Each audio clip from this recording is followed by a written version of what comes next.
Hi everyone, welcome to the weekly update. This is the freshwater edition. So we got some stuff to go over. Finally, after the last 2 weeks coming off of Christmas and the low fish supply, we got a lot of fish this week. So I don't know that I'm going to be able to touch on everything. I know I'm not going to be able to touch on everything, but we will touch on more, hopefully, that you've seen recently, because we've got boxes. Kat and Ryan have boxes stacked up everywhere. Lots going on that you'll see in this upcoming video, so I wish everyone, I hope you've had a good week so far. Lots happening today in the country, and we're going to ignore that and get to the fish. First place I want to start is not with the fish, but with the tanks we have. I know a lot of people out there this time of year like to upgrade or get a different tank, and tank availability right now has never been worse just because of the pandemic and us not being able to get a lot of big tanks fast. So every week for right now, for this short period of time, I'm going to try to update real quick and show you what did come in this week. I did get 65s in this week. I got in 90-gallon drilled. I got in 55-gallon undrilled. This is a 90 drilled. That's a 90 drilled. I got in 275s over there, and I got in two 120s drilled with overflows. So those are the big tanks that came in this week. Quick overview. Thanks for everyone who paid attention to the last video. We are getting more donations to help with the Ronald McDonald House as far as trying to add food for the BioCube giveaway. So just wanted to let you know. However, it's a lot of the same people because we don't have very many entries. So maybe we're up to 20, 25 at most, and 2 weeks left. Okay, so with freshwater, as promised, we are going to start with plants today. And I'm going to take you through some of the freshwater plants that we got in the end of last week and kind of go through those, and then we'll go right into the fish, if that's okay. So, starting right here with the bunch plants, we got in pennywort, bacopa, moyoka, it looks like, hygro, more hygro, more hygro, Amazon swords, bacopa, moneywort, water sprite. These are more of your low light plants. So from a beginner standpoint, this is a good place to start, other than Anubias. We've got a new system where yellow is going to give you a minimum to highlight. If you see any red, that's going to be more of your low light plants. And as you can see right here, we've got dwarf tiger lily bulb, we've got the red melon swords, Java fern, which is always a good winner. We've got some of the assorted sword plants in the back. I love these smaller species of Anubias right here for foreground plants.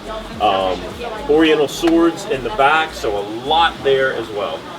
There is no mistaking the horseface loach. As you can see, some of these bottom-dwelling loaches in one of these, in this really cool tank. I've got baby zigzag eels right here. Check them out. So cool. The horseface loaches together right here. The striata loaches, I mean, look at the formation on the body. There's a lot to be said for all of these different bottom dwellers, and if you've got a tank where there's a tire track eel in the back even, I don't know if you can get a good shot of that. Lots of cool oddballs this week. If you've got a freshwater tank, these are all the type of oddballs that can go in a community tank. They're all a small size too, which is really wonderful, but I love it when Kat and Ryan get in these crazy different looking fish. You can see some of the dojo loaches that came in, and there's some baby fire eels right there. These are pre-color. They will obviously get a strong stripe of red throughout the body, but I've got some young ones, and this is a great time to buy them too because they're not as pricey as they get when they get a lot older. So very, very cool eels, loaches that are in the first tank right when you walk into the freshwater section here at Fishy Business. Albino glow light tetras. Doesn't make much sense to me that you would have an albino glow light, but that's what they are. They're the inverse of a normal glow light tetra, but they make a pretty striking, especially with the red eye, they make a pretty striking display of off-white when you look at them. Black ghost, I got one this week. The black ghost knife, probably one of the most popular fish we sell. There's a lot of cool things you can do to create a great habitat for this guy. But if you want a conversation piece, this is a conversation piece. I got in some really beautiful dwarf crommies this week. I can't remember the last time we had dwarf crommies, and this used to be a fish we had every single week. They haven't been around, we haven't had a lot of them. I don't have the powder blue variant, but these are beautiful as they have both the red and powder blue in them. So really cool, and as you can see, mid-water are skunk cories, swimming all around the top, and they're also in with some cool cherry barbs that came in. So a great little tank of a great little fish. Check these out. Large koi angels came in this week.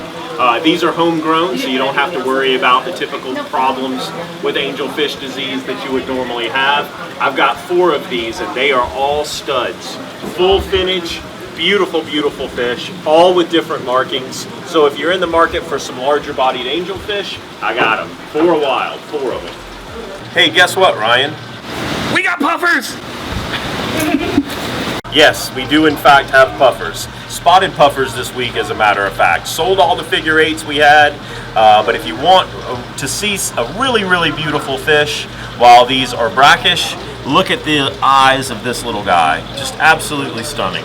Okay, glass catfish. When was the last time we had these? If you want an instant x-ray of a fish, you can get one without the x-ray machine. These just so cool, and these catfish can go in any general communal tank.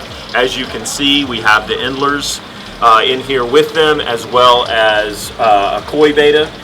And you know, if you're in the market for glass cats, I got them right now for a little while. It looks like there's 3, 6, 9, 11, maybe 12. Cardinal tetras are in. I think somebody asked about these last week, and we didn't have them, but they came in this week. Beautiful, lots of blue, lots of red, great looking in a tank by themselves. I always like to buy neon tetras when they're super small, because typically they're super hardy that way, and I've got a tank full of them. Them and rummy nose. I think I showed you the rummy nose last week, but these are probably 2 of the most popular fish that we stock. They sell out pretty quick because people tend to buy them in groups, which you should. And in a Planet aquarium or any dark aquarium, they really, really color up. These rummy nose right now haven't got their full color, but when they do, what a sight they make. Candy cane tetras came in this week. I meant to show these earlier in the video. You can see pretty pink tetra with the Serpe body style. Really cool, and we haven't had them in a very long time.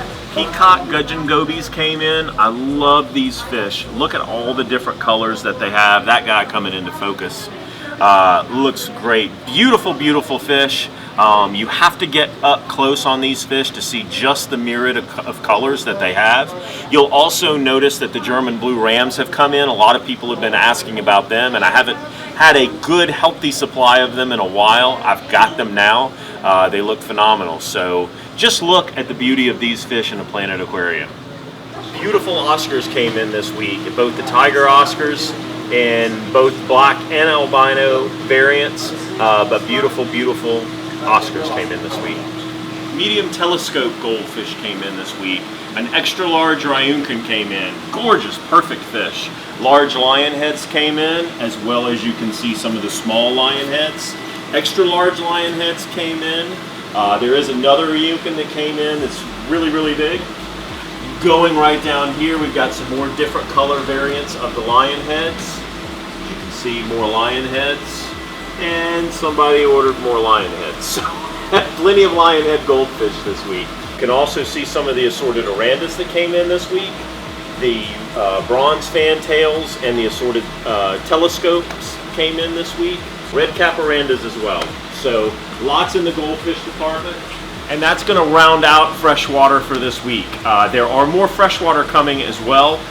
They will be here in a couple of hours. You're going to look on Facebook for those and kind of, you know, just give a call. Watch Instagram as well, as we will be posting pictures of some of the newer freshwater. Geophagus, I know, are supposed to come in, and it is, if I remember Kat right, it's a different species. It's not the common Jurapari or Balaensis or anything like that. I think it's something kind of oddball and rare, and I think they're going to have some size. So definitely want to check those out. And until next week, God bless, have a great week, and I'll see you back here next week.